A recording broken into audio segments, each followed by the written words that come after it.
Hi, this is Margo. This is Sunday afternoon, December the 6th, 2020.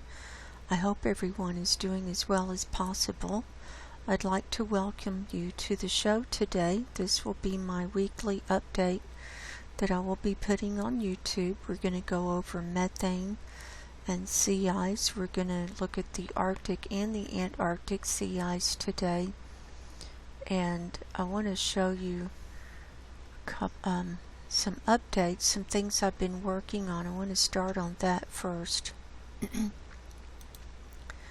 On my website, I've been archiving my older posts on from Subscribestar over here on my Subscribestar archive. So once it's been on Subscribestar for my paying members for a week, then I archive it over here on my website, and that doesn't cost anything to see it over here, and so everything's up to date on that. But I've also created a channel on my Vimeo account where you can view the the videos I've been putting on Vimeo having to do with my research. So here's the post that I put up today about it. And I'll just read it and then I'll show you that. It says, I've created a special channel on my Vimeo account which includes previously private videos on my research and reporting on methane, sea ice, and other climate-related subjects. Once a new video has been available to my Subscribestar members for a week, the video will be made public and added to this channel. The channel is public and available for anyone to view. Please visit my new Vimeo channel, Margo the Scientific Empath. Bookmark the page and share however you like. I've done this in an effort to have another location to see the videos in addition to my website. I'm also adding more older videos to the channel as I have time. Thank you for supporting and sharing my work, and here's the direct link. And so here's the link, and I've also put a link on the sidebar here. And so it's vimeo.com/channels/Margo Empath. And I'll leave a link in the description box below underneath this video. So if you click on that link, so here's the channel I've created, and I can create other channels too on my account. But this is the first one. I was trying to figure out how I could share these videos publicly besides on my website, and just kind of have it as a legacy and as a a research resource. And so I created this channel. I've been working on this week, and so here's like the latest one. It's a week ago. It's from November 28th, and it's my CAMS and NOAA data update for Friday the 27th, and other updates. If it says other updates, it means I usually go over, in addition to methane from CAMS and NOAA, I go over earthquakes and sulfur dioxide and ozone, and sometimes articles and sea ice and whatever else I feel like sharing. And so you can play it here in the player, or you can go hit this link here and it goes to the larger player here in Vimeo. And I encourage you to create a free Vimeo account, and then you can log in and you can get notified whenever I put up a new video. You can also send me private messages over here too. So and you can also go to full screen mode and watch it from here as well. So far I've gotten, let's see, I've gotten 139 videos added to this channel in the last couple of days. Now I've got over 600 videos on Vimeo. Yeah, I've been busy. I put up a video a day about, and I've been over here for the last year and a half. And they're all up on my website under the archives. But if you just want to see the videos, you can come over here. And it's pretty much the same title every day, unless I have some kind of special thing that I'm covering. So right now there are 28 pages, and I've got back to how far have I gone? I'm back to June, sometime in June 25th. So I'll be adding older videos up here too. Now I was just thinking of a different way for people to have access to the videos, and in case something happens to me or my website, or in case, I don't know, whatever. Anything can happen, you just don't know. And I want people to have access to these besides my Subscribestar members. So there's that. So I just wanted to bring that to your attention to start with. So let's start out with the NOAA methane data.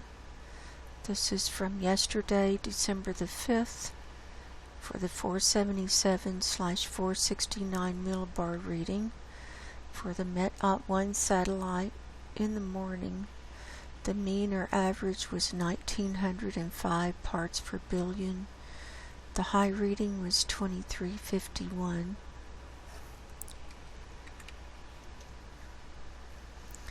In the afternoon, the mean was 1903. The high reading was 2391. On the MET-OP2 satellite in the morning, the mean was 1885. The high reading was 2491. In the afternoon, the mean was 1885. And the high reading was 2336.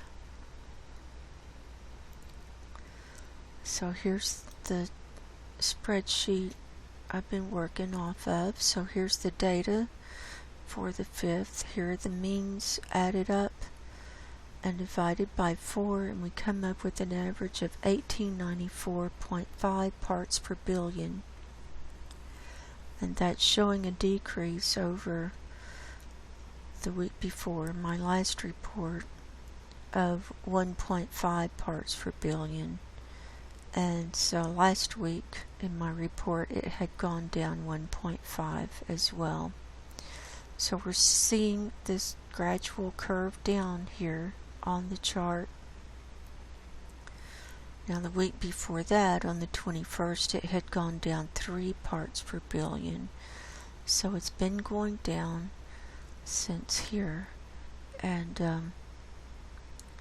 since the 21st, and we're still in the decrease season in the time, and we peaked out twice this year, on September the 25th and on October the 23rd of 1904.25 parts per billion. That's these two little twin peaks over here.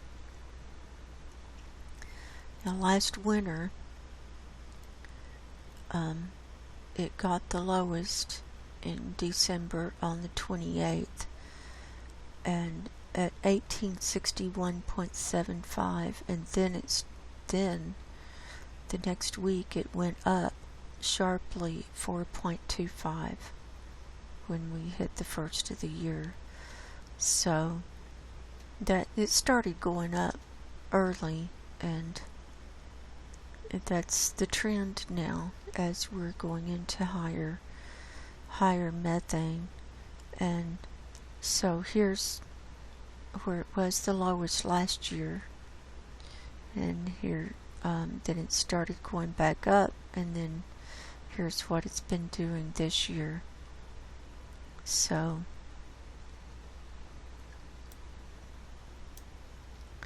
since March the 1st of this year, or February 29th, we've seen an increase of 18 parts per billion. Since March the 1st of 2019 to yesterday, we've seen an increase of 37.25 parts per billion. I started tracking all of this on March the 1st of 2019, so we're way down here under 1860. So we're in runaway methane release here. So if we want to see what's happened this week, and this is what I share in my daily videos to my members on Subscribestar. Here we were last week on Saturday the 28th. It was 1896. And that was for a report last week. Then on Sunday it went up 1 part per billion. Monday it went down 0.25. Tuesday it went down 0.5. Wednesday it went up 1.5. Thursday it went down 2.75. Friday it went down 2 parts per billion. Then Saturday we saw an increase of 1.5 parts per billion over Friday, but we're seeing an overall decrease for the week of 1.5. And so there's that. It's not going down every single day. We're seeing that it's doing a stair step up and down, but it's the general trend down now. Hopefully till the end of December, and I don't know what it's going to do. We're really in uncharted territory here. We've never seen methane this high in human history where we've been recording this, and so we really don't know how low it's going to go in the winter, and when it's going to start back on the rise. But I'll keep reporting as long as I'm physically able to, as long as we're still here. But it's it's not easy. We're all struggling. We're all struggling in our own. We all have our own issues, physical, emotional, and spiritual.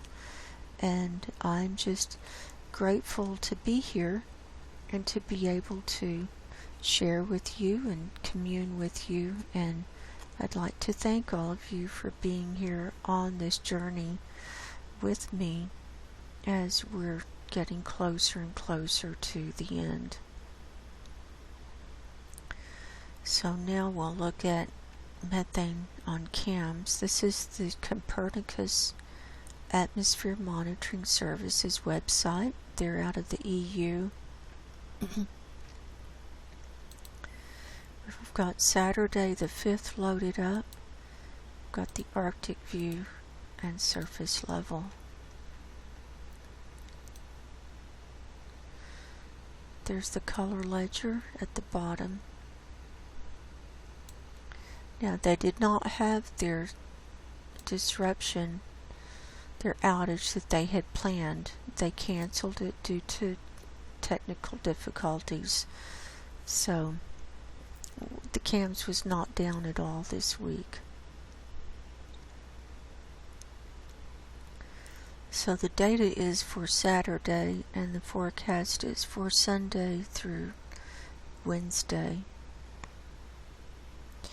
So overall,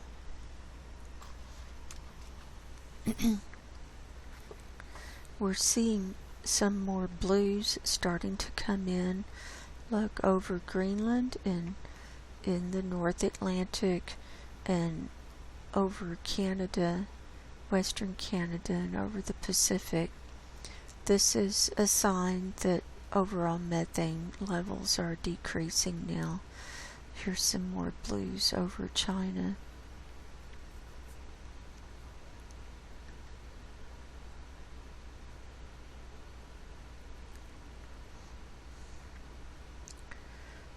We still have our problem area popping up here in the North Atlantic.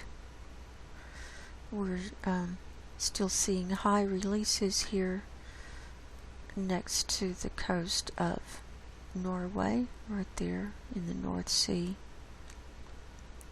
It looks like the Scandinavia area is coming back to life. You can see waves of methane still releasing across from Russia, and just you can see them moving across.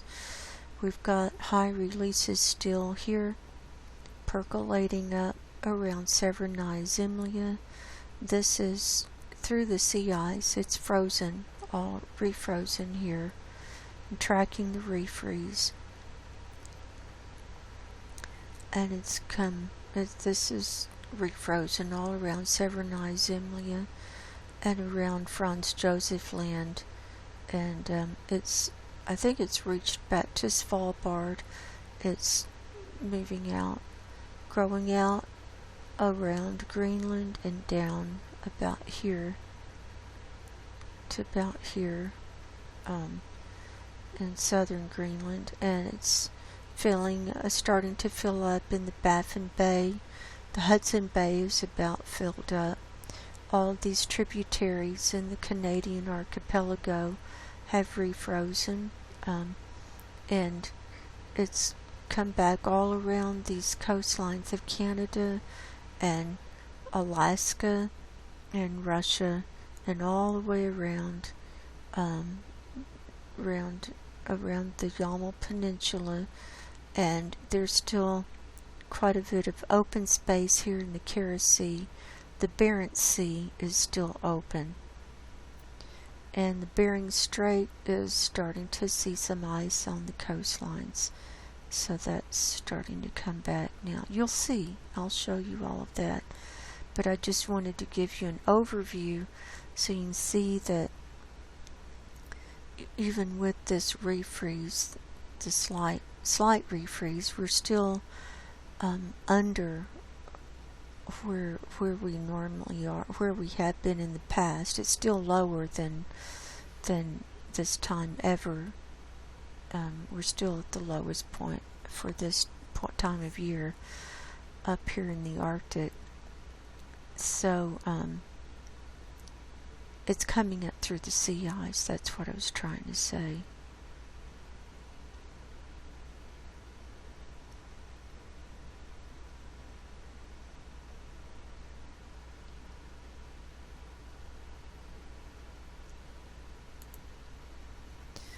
So there's that. Now we'll look at the North Pole view. Uh-oh, I didn't mean to do that.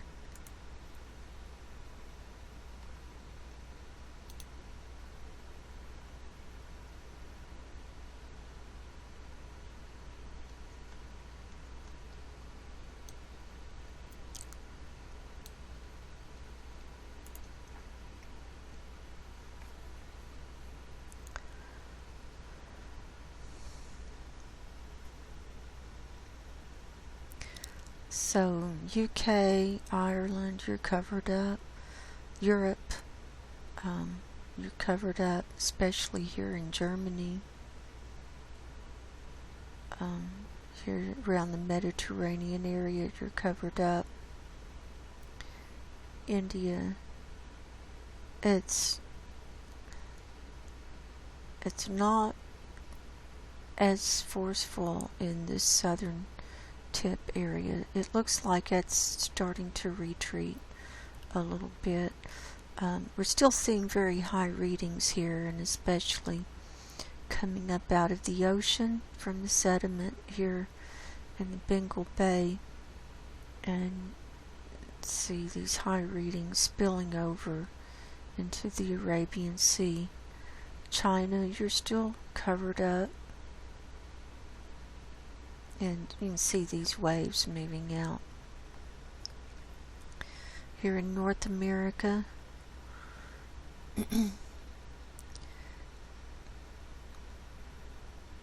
we've got high readings. Hold on. High readings from Texas over to the east, and California is not looking good at all. Look at this green now coming up over the Gulf of Mexico. See that huge area right there, and also spreading out from the east coast of the U.S.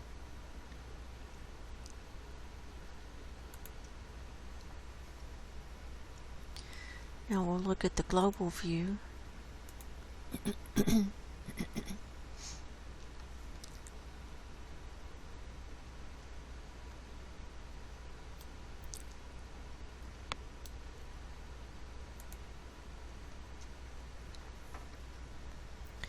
Now we are seeing lower readings from about the equator south. We're seeing this, see the purplish color here? That's the next color down after this dark blue. That's the main background color now, is this dark blue in the southern hemisphere. That's that's 1800 parts per billion, and then the purplish color is 1780.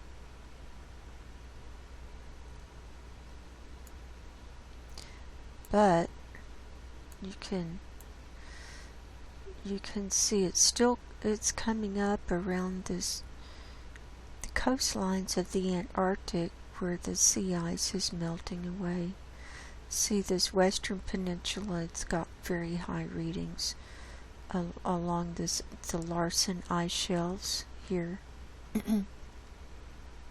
Or we can see the light blue. I mean, it's not super high, but it's not like what we see in the Arctic, but it's noticeable because it's popping out from the dark blue. And see along these coastlines here, this is the Amory ice sheet here.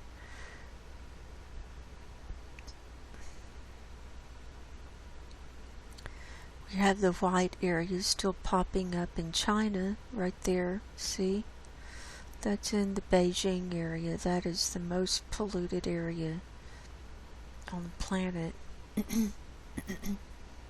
And that means that it's above the 10,000 parts per billion. It's off the scale here for what CAMS can measure.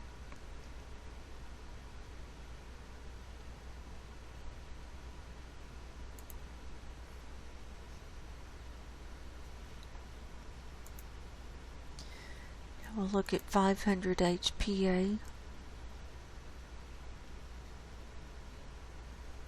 Remember, you have to refresh when you change levels to get the correct color ledger.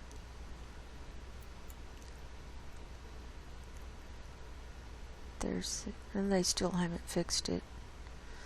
Anyway, still have overlapping numbers. We can see the red is gathering in the Arctic here at this level, but we're seeing more blues coming in. See the blues here, blues here. It's not solid green all the way to the bottom of the page.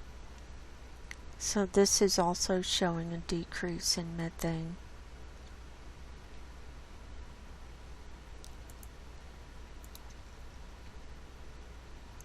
Now total column.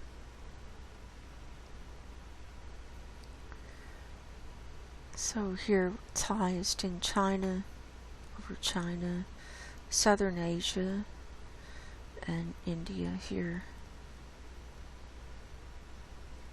We're starting to see more greens come through, less yellows, so that's going down in readings. A little bit of blue up here over Greenland. So there's that. Now let's move on to sea ice. Here's the sea ice and snow cover for the Arctic for today. This is from Climate Reanalyzer. We can see where it's refrozen here. This is Franz Josef Land. Here's Severny Zemlya and where it's come out here in the Kara Sea. Now here's Novaya Zemlya. See, that's still ice-free. And this whole coming up from the North Atlantic in this Barents Sea, that's ice-free. Here's Svalbard, it's still pretty much ice-free. Iceland, it's ice-free. Here's the Baffin Bay, you can see the ice coming back here. Here's the Hudson Bay. Here's a little bit where it hasn't refrozen in there. And then on this west side of the Arctic, here's the Bering Strait, and here's where it's come back around the coastlines. So let's see what it's done this week. So here it was last Sunday, the 29th, when I did my weekly report. So I'll just click through and we can see the change. So here was Sunday, Monday, Tuesday, Wednesday, Thursday, Friday, Saturday, and Sunday. So it is coming back, it's regrowing, but it's slow, and it's going to take some time. So there's that.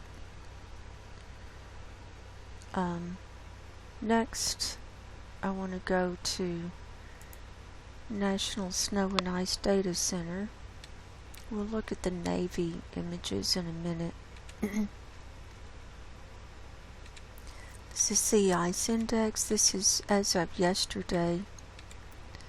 I have the blue marble view chosen and concentration chosen, and the more blue it is, the thinner and less concentrated it is. So this is where it's newly refrozen here on these eastern edges. We can see it's not quite as concentrated here from the North Pole over to the east side, and also here in the Chukchi Sea. And we can see where it's refreezing. It's still kind of blue. We want to see all white, but I don't know if we will. We'll see what happens. Now here's the chart for the daily sea ice extent in the Arctic. This is as of yesterday. The blue line is this year. The dotted line is from 2012. Now,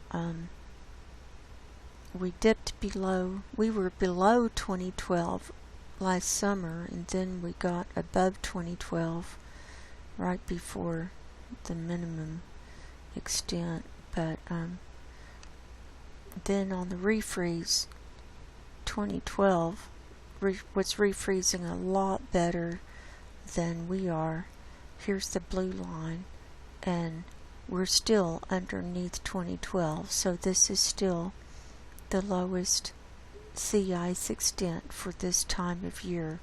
So we're setting records, see, since the 1st of October. So that's not good when we're looking at trying to get this refreeze going, because the less ice that refreezes, the less ice there will be when the sun comes back up, and the sooner it'll melt. And then we'll get all kinds of other feedback loops coming in. Now in the Antarctic, here's the blue marble view. Now we can see these holes here where it's already melted all the way through. Now in the Antarctic, this is different from the Arctic in that the landmass is in the center and the ice is around the edges, and most of this ice will melt. It's during their summertime, most of it melts. Also, this is ocean water, so it's got a higher salt content, whereas in the Arctic a lot of it is fresh water, so it's got a lower salt content, so it's different temperatures that it freezes at. So we can see it's really melting away here. We can see a lot of darker blues, so it's well on its way to melting. And here's the sea ice extent for the Antarctic, and here's the blue line for this year, and last year it was down here, this dark line.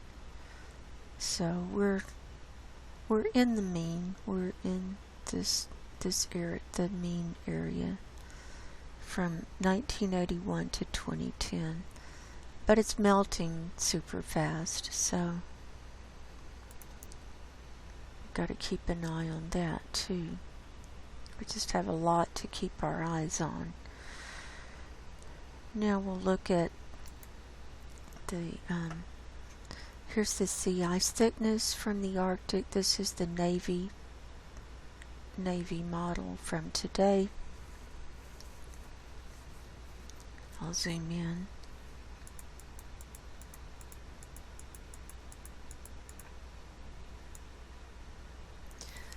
So I've named these quadrants 1, 2, 3, and 4 just so we can refer to these areas a little bit easier. So here in quadrant 1, we're seeing a little bit thicker ice coming back around this coastline of Russia. It's kind of thin over here in the Laptev Sea around the coastline. Now we have some aqua coming in around the coastline here on the Kara Sea. We can see it's refreezing ever so slightly coming back here up to the Yamal Peninsula. There's a little fringe starting here on the north end of Novaya Zemlya. But most of the Kara Sea is still open here by Novaya Zemlya. Here's Franz Josef Land, where it's frozen all around there. Here's Severnaya Zemlya, it's refrozen all around there.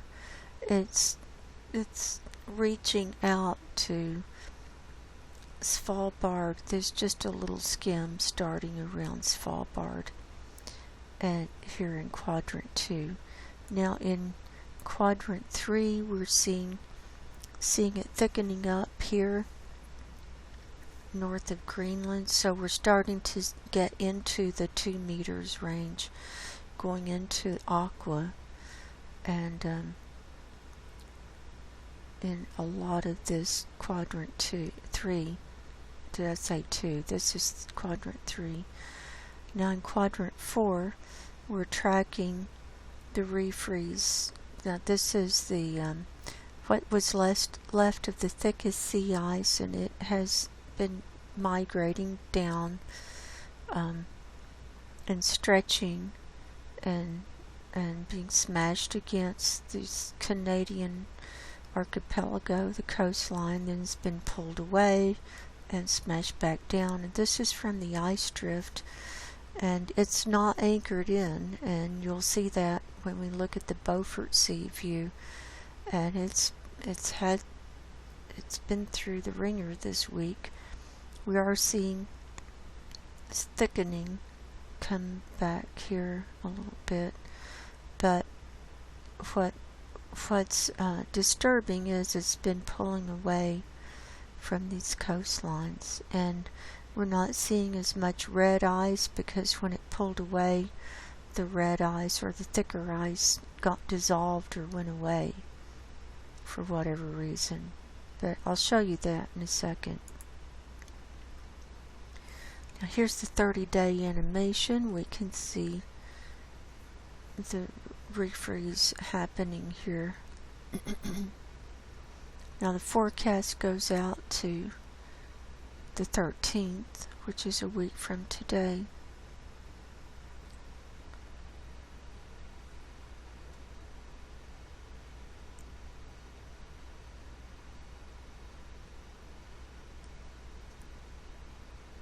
And the data starts on November the 14th. Looks like. So let's zoom in and watch this.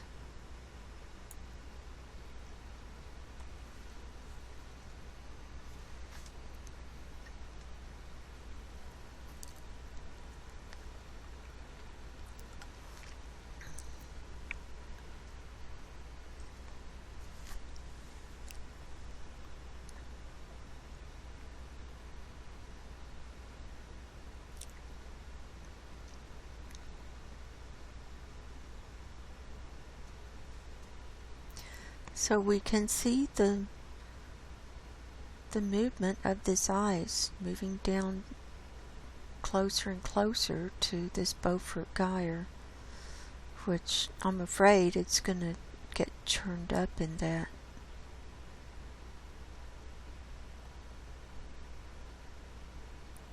I'm watching it like a hawk.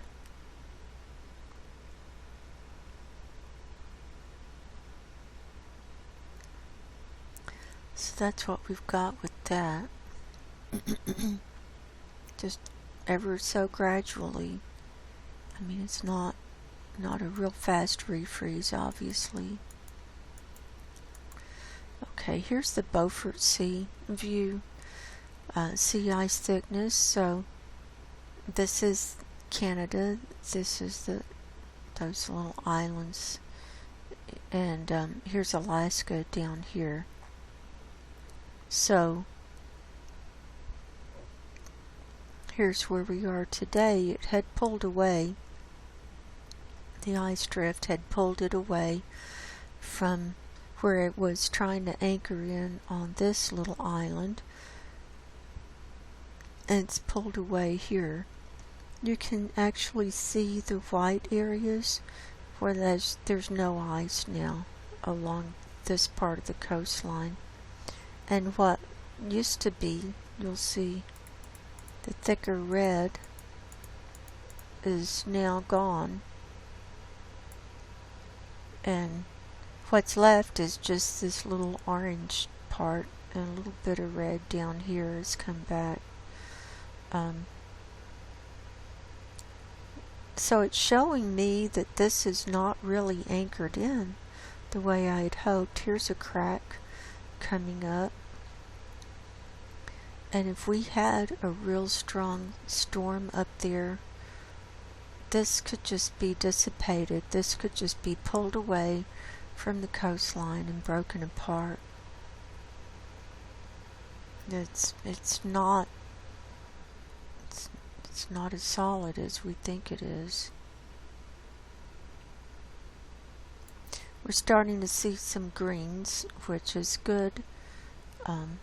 That's getting up into the dark green is about 2.75 meters thick. The chartreuse is about 3.5, and then going into yellow, it's about 3.75 right here.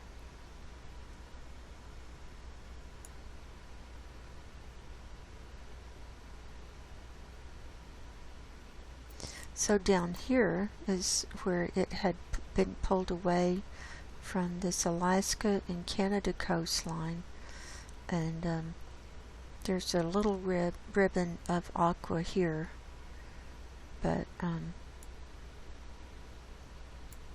that's what we've got there. So here's the 30-day animation.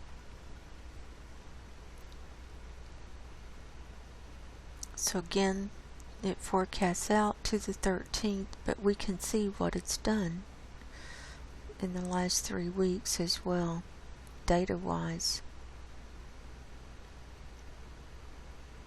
Now, watch. See how it's just yanked up? See the red and where it was getting thicker, and then it's just yanked up.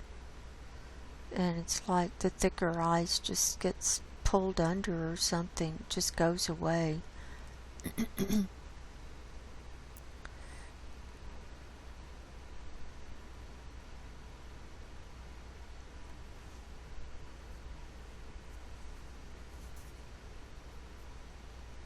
And we are seeing the movement down. It's sliding down ever so slightly towards the Beaufort Sea. It is gradually thickening what it is up here. It is, but this is just really disturbing me. I was hoping it would anchor in. Let's zoom in a little bit.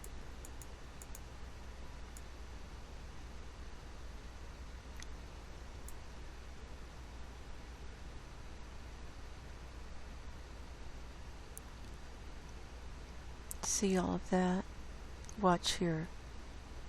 See the holes? It just pulls right away. And here too. It shocked me when I saw this.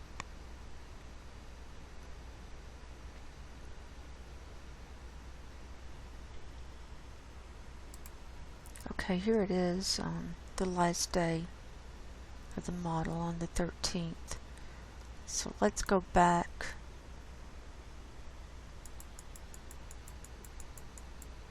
Let's see what it's done this week. Wait, that's the... So here it was last Sunday. So it looked like it was anchoring in here with the... See, it had the dark red, the thicker ice there. But it had been pulled away here. See the crack there? Now watch. So this was... What, the 29th? Okay, here we go. Here's the 30th. Here's the 1st. Here's the 2nd. See, you can see the crack forming. See that crack coming up? That's when it starts. That's on the 2nd. Look at this. On the 3rd, you can see the crack going all the way up here and pulling away right here. Here's the 4th. See, it's pulled all the way away. Now we're seeing white. No ice around the coastline there or here. Here's the 5th. Look at that. Here it is today on the 6th. I think, yeah.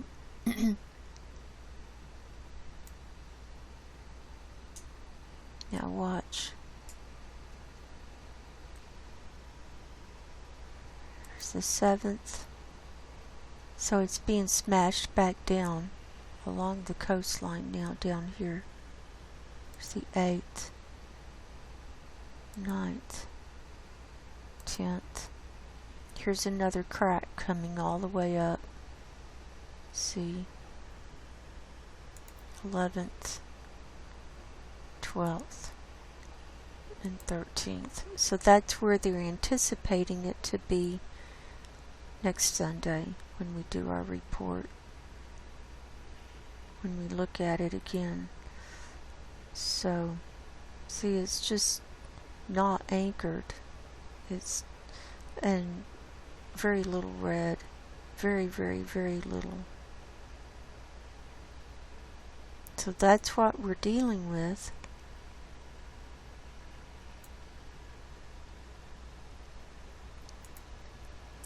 So here's the ice drift. See, it's going in a counterclockwise direction now down here. It's going really fast along this Alaska coastline. That's today. Here's the 30-day model.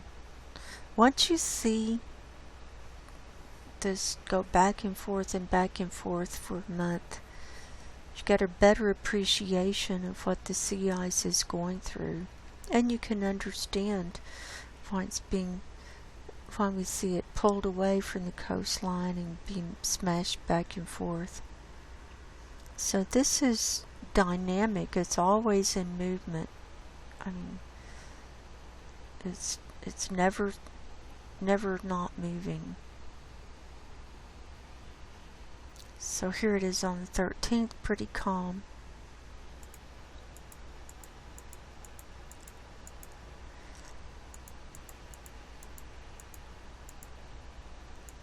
So here we were last Sunday on the 29th, pretty calm. It was pretty calm on Monday. Here's Tuesday, the 1st. It starts picking up here. See that? Here's the 2nd. Look at how it's really speeding up. Here's the 3rd, where see how it just pulled it away out of this little area there. And here, I mean, it didn't have a chance. Here's the 4th. Look at this. Look at that. This is where it pulled away along these two little islands areas. And the 5th, same thing. Still pulling away there. And here's the 6th today. And so we can see now it's going in a counterclockwise direction, churning around. So it goes different directions just depending on what's happening. It's the 7th. Here's the 8th. Here's the 9th, and now it started to go in another direction. And the 10th, 11th, and now it's speeding up again on the 12th.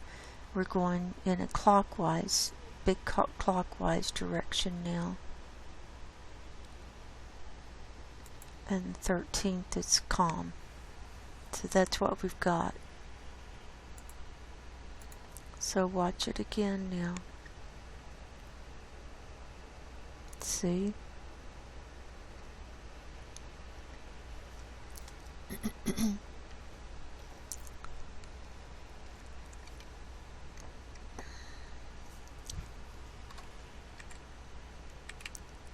So that's what we've got.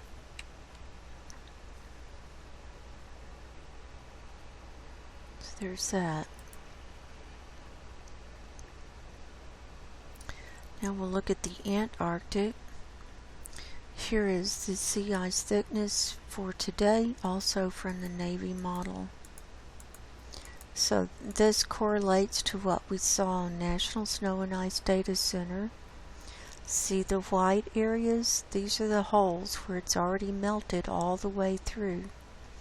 And a lot of areas around the coastline, see, they're already white.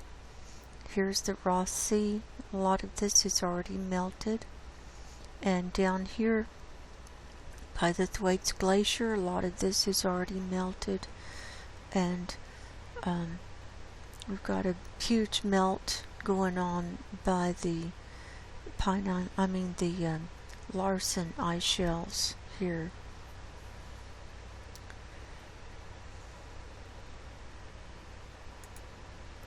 Here's the 30-day animation.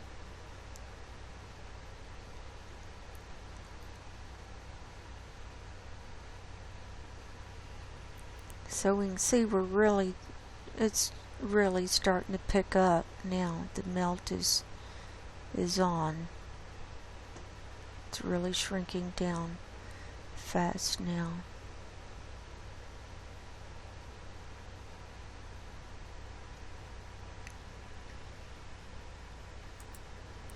Now here's the Ross Sea.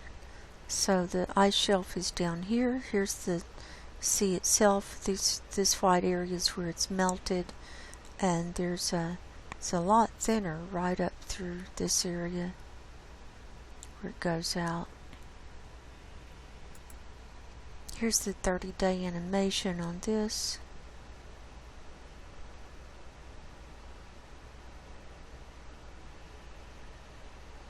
And we can see the melt is on now. And this week it's been melting quite a bit, and next week it'll really start going into full melt. As the sun's up, it's heating up down there. The ozone hole is still down there too. It's filling back in, and it's getting smaller, but still there. So here's the sea ice drift for the Ross Sea. And see, it's dynamic too. It's never staying the same. Look at this area. I don't know what that's about.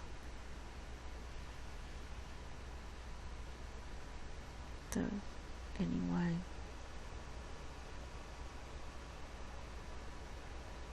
Oh, well, that's where there's no ice. The ice can't drift where there's no ice. Let's see. So there's that.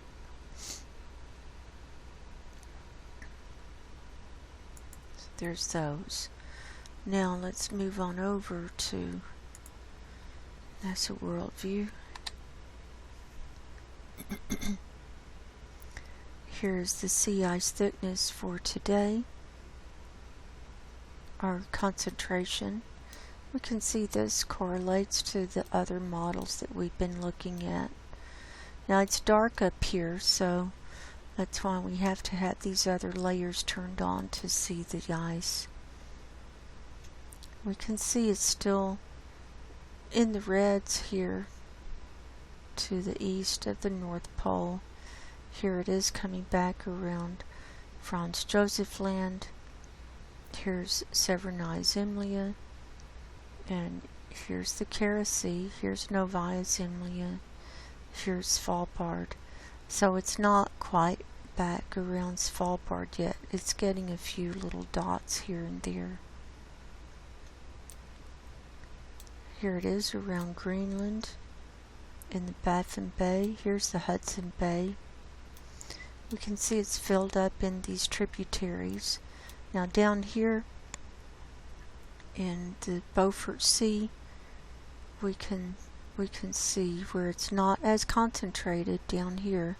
This is where we were seeing that thicker sea ice sliding down. So it is churning. There's a lot of churning going on here. Now we're looking for solid white. We're not seeing it. I don't know if we will see it or not.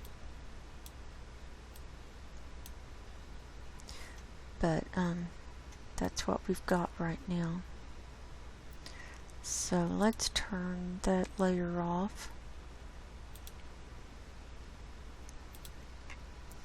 And now we'll go down to the Antarctic. Refresh that, see what we can see down here. So here's what we've got today. So here's north, south, east, and west. Here's the Western Peninsula. You can see the cloud cover here. I'm looking, here's our A68 iceberg. See, it's right here. It's underneath the clouds. Here's that island that they were afraid it was going to hit. See, it's kind of sliding back out away from it now. See this? We can see evidence of crosshatch beaming here. in the clouds. This is always going on. See this? That's not normal. This is from electromagnetic frequencies that are being shown in the clouds.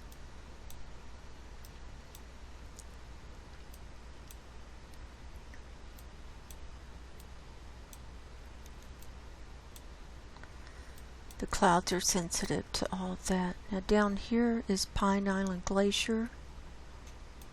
Now, let's see if we can get a better view.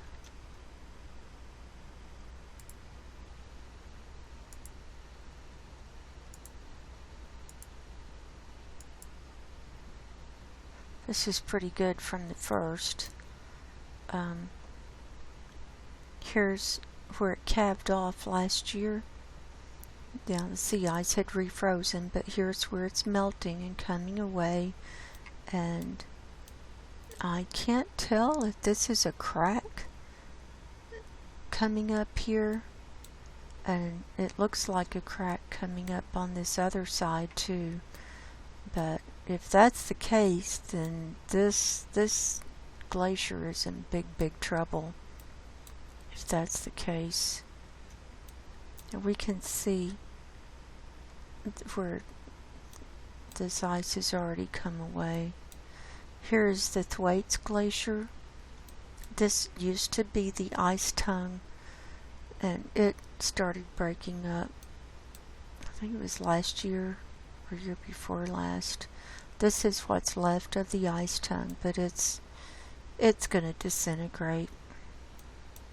But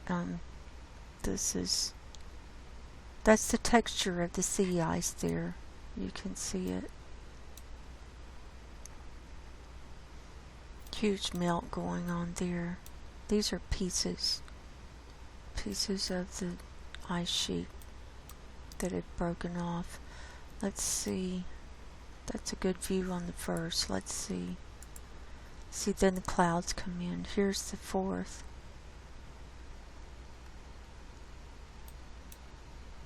Now we will probably see more calving as the season goes on. And here we are today, quite a few clouds today down there. Let's look at the Ross Sea. Yeah, this is ice-free here. Now this is the Ross Ice Shelf here. Here's Ross Island here. This is Mount Erebus, the volcano that's always going off.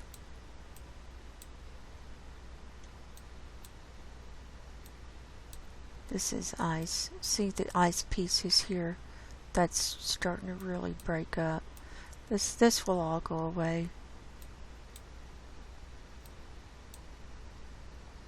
Oops, too far. Now see how it's melted around the coastlines here on this south edge. Look at that.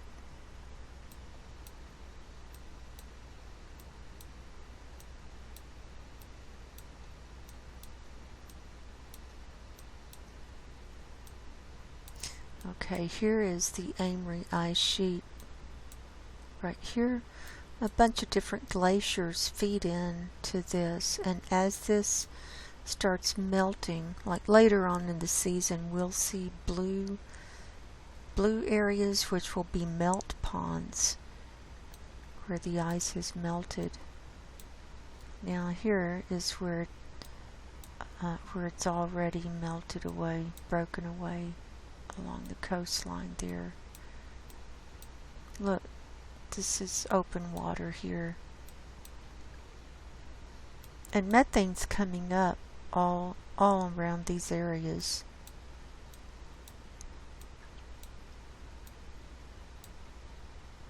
Here's the north side.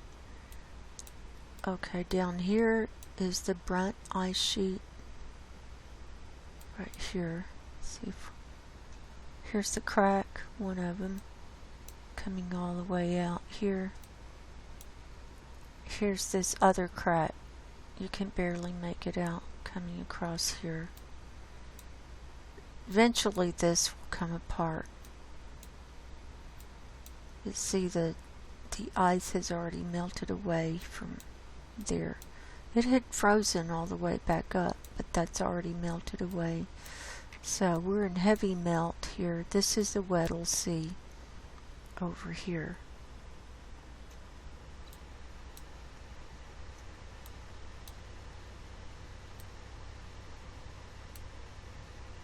Let's see if we can get a better view of the Larsens.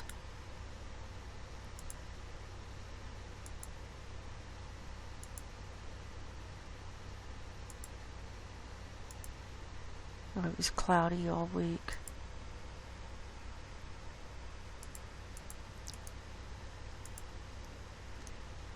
This is pretty good on the 3rd. Here's the edge of the ice shelves. This is the sea ice. That'll all go away. See, there's more evidence of beaming.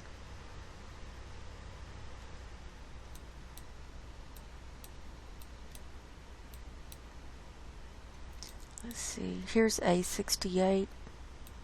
See, it's still intact. Here's little pieces breaking off.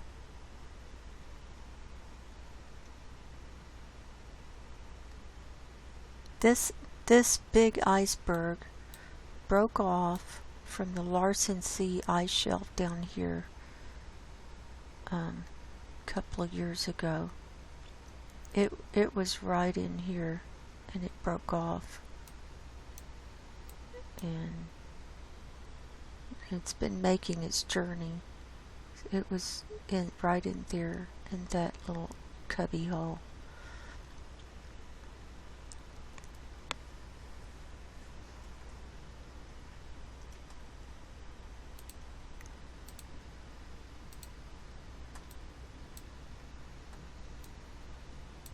There's that. Now I want to look at, let's just briefly go over the rest of these pictures. Here's the ozone hole over the Arctic and the Antarctic for today. We can see that it's not as thin, meaning the darker colors are gone. It's in a weird shape, and more of the Antarctic is out of the danger zone, but it's still quite large. It is getting smaller gradually. Here's the Arctic view now. A couple of days ago there was a hole that developed over the North Atlantic. I went over that in my daily videos, so you can see that once that comes available on my Vimeo channel. But that hole has kind of closed up. We've got a very thin area here on northern Russia, and see the green up here through the US and Canada. That's very thin. All the greens are thin. Here's the global view of the ozone. We've got some reds coming back, which is good. We need the reds to balance out from the thin areas. Now here it's into the aqua here over the Atlantic, so that's thin. See, and look at this area. It's thin all the way up from southern South America up.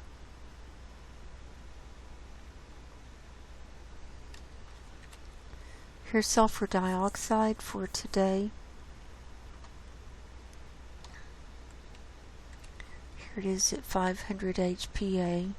Now earlier this week we had very high readings down here from Indonesia down, and it spread out across Australia, down across New Zealand, and there were volcanoes going off in Indonesia, released a lot of sulfur dioxide, and that's still in the atmosphere down here. Now we're seeing some much higher readings up here in China. This is more like it was before the lockdown and when they shut down their industry for a while. So this is from pollution primarily. Same with India. There's a high reading here in southern Kazakhstan. I don't know what that's from. I've been trying to get to the bottom of that, but I don't know. Here it is at 500 HPA. We're not seeing humongous readings at 500 HPA. It's kind of residuals here. And this is from Popocatépetl in Mexico, always going off. Here's the East Tropic view, so we can get a close-up.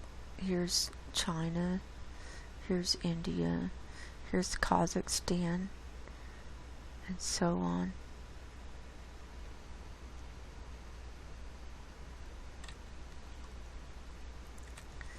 And 500 HPA. This almost looks like a new, this almost looks like a signature for earthquakes. See the exclamation point? Look at this shape. See, it's got the pointy end down here and the rounded end on top. This is looks like earthquake related to me there. And when we look at 500 HPA, it does come up high, so it looks like a sudden release that would go up, and it's still kind of in that shape. It's well formed, so maybe we'll see an earthquake near that area. A lot of times we have earthquakes without big sulfur dioxide releases, but sometimes a pocket of sulfur dioxide is released from the moving of the rocks, so we never know. Here's the Pacific view for sulfur dioxide. We can imagine the ring of fire and earthquakes all the way around. And volcanic, this is all very active geologically. Look at Hawaii. We're having a lot coming up from Hawaii. They've had a lot of earthquakes this week. It's been swarming. 80, 100 quakes a day sometimes. We've got a higher reading up here on Kamchatka. There's some volcanoes that have been going off up there as well. Here it is at 500 HPA. And we've got, this is from Peru, and this is from Colombia here. We had a large earthquake down here in Chile today. I think it was a 6.1 down here. And there's that.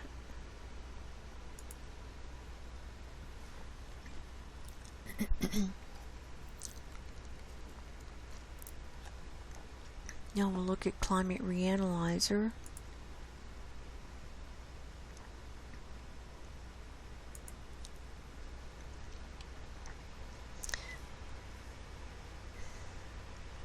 Here are maximum temperatures for today. I'm going to focus on the Arctic here. We can see some colder air moving in. Now if we look at 2-meter temperature anomaly, we're still seeing a lot of reds and browns over the Arctic region. Now look at Canada. The reds have moved down into Canada, and so some of this area is not considered in the Arctic region. It's moved down into the northern hemisphere reading.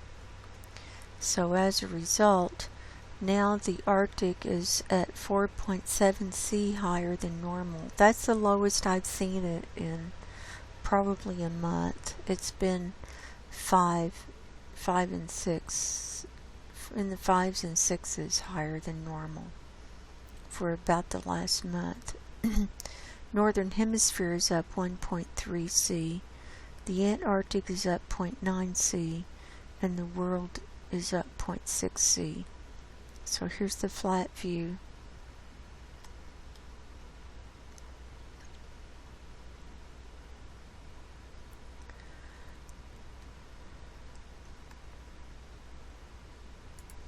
Here's precipitation and clouds. The blue is snow and the green is rain. Look at this big system moving into northwest Canada. It's raining up there in Alaska. Here's 10-meter wind speed. So look, we've got a huge system moving in here over the Pacific. Your sea level pressure, that low is wow, it says 949. I have never seen it that low. That's awful. Let's look at the jet stream. Yep, 949, low pressure system right there in the Gulf of Alaska. Wow. I don't know what's going to happen there. So, here's the jet stream, all broken up and crazy looking. This is causing weather chaos, climate chaos. We saw sea ice and snow cover. Here's sea surface temperature anomaly. It was updated to Friday. We're still seeing browns and reds up here in the Barents Sea and the Kara Sea, and look around Svalbard, Iceland, and southern Greenland, and still coming up through the Bering Strait. So with these sea surface temperatures warm like that, it's hard for the refreeze to happen.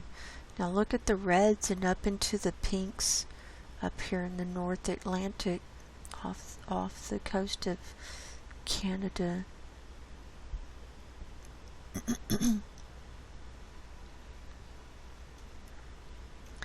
And also in the Pacific, we've got browns around Australia and browns down here in the Southwest Pacific.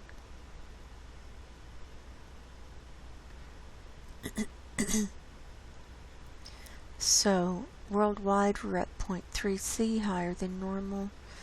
Northern Hemisphere, North Atlantic, and North Pacific are up 0.6 C. So, I want to show earthquakes if my voice will hold out.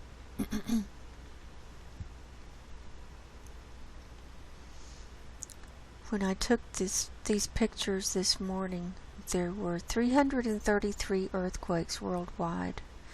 Here's this big one down in South America. But we're seeing a lot of plate movement. Look at this. So let's just go through these quickly, then we'll finish up. The lower 48, we're showing 229. Here in Southern California, we're 44 earthquakes. The largest one was a 3.6 at Warner Springs. Searles Valley, Ridgecrest area, 18. This is western Nevada over to Mammoth Lakes, California, 105. The largest one was a 2.8 at Mena.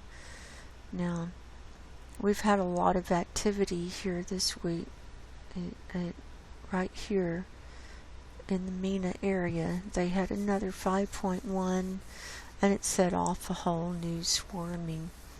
And I think a new fault zone is forming here. It hasn't stopped in months. It hasn't stopped. We've had about 1,000 earthquakes here this week.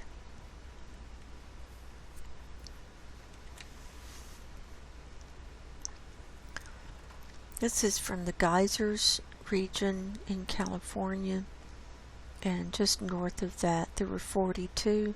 The largest one was this 4.4 at Lakeport, California.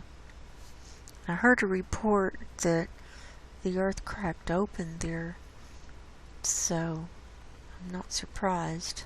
I mean, we're going to see massive changes in the geography. We're on the brink of that, and we're starting to see the beginning of it. Now here on the Fulcrum Point, this is Northern California again. Here's the San Andreas fault line. Here's the end of the Juan de Fuca plate. There's a 2.9 right here at the Fulcrum Point near Petrolia, California. Here in the Pacific Northwest over to Yellowstone there were 7. From Texas, West Texas up to Oklahoma there were 7 here. This was the one in Texas was where was that? 2.7.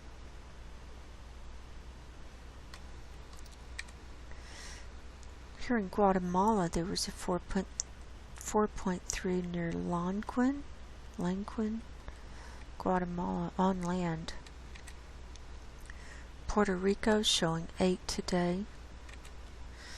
Here's South America. Here's the 6.1 near Iquique, Chile. And then there was a 4.3 at Vallenar, Chile, and a 4.2 at Calama, Chile. That 6.1 came in at 8:47 this morning, Pacific time. Hawaii is showing 52. Now that's gone down. It's been about over 100 for the last few days. So this is going down, but we can see that still swarming at the crater of Kilauea.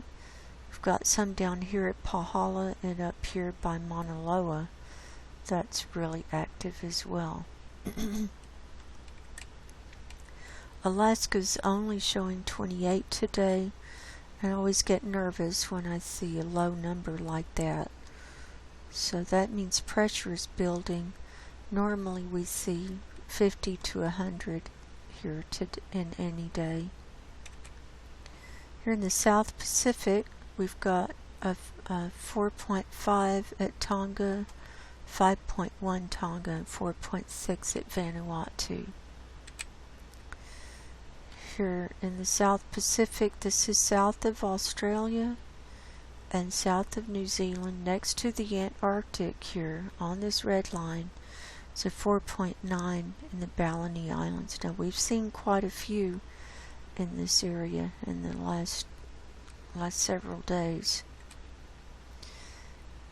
Here in the Japan area, we've got a 5.1 at Katsuru, Japan, right here. A 4.5 near Ryugasaki, Japan, and a 4.8 in the Kurilsk area of Russia. Here in the Mediterranean, we're seeing a 4.9 in Turkey. We've got a 4.1. Oh, I'm sorry. This is a 4.9 at Turkmenistan. And then we've got a 4.1 at Turkey, 4.0 Tyrrhenian Sea here off the coast of Italy, and a 4.6 in Albania. Last but not least, we've got a 4.8 at Stilfontein, South Africa. So that's all of those.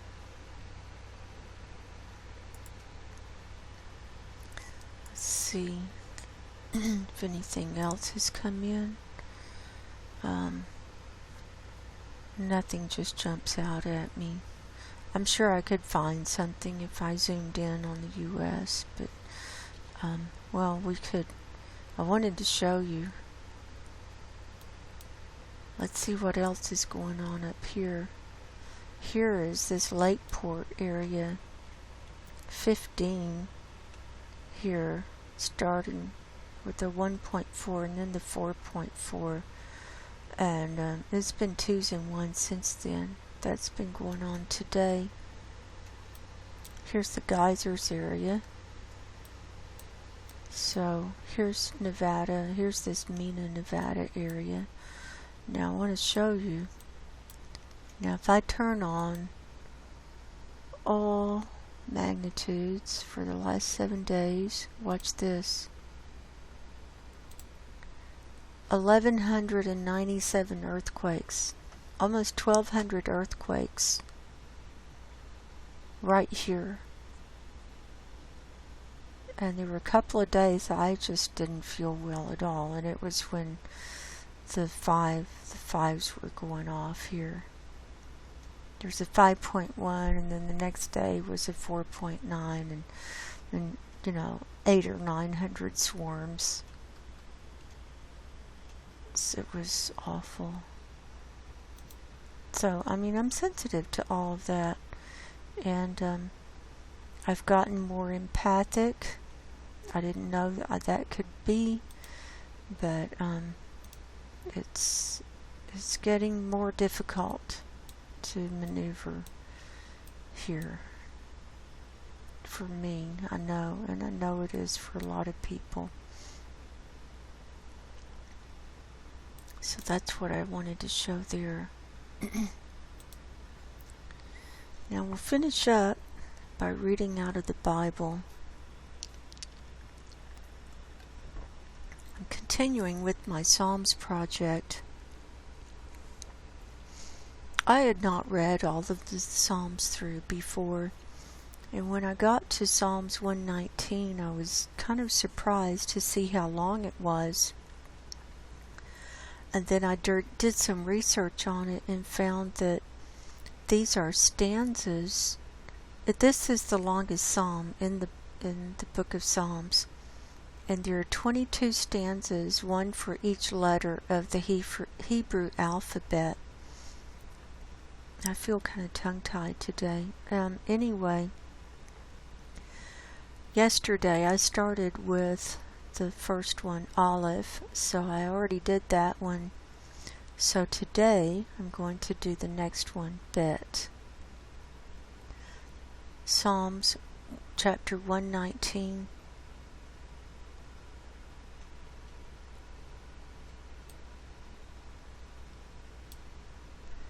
Bet.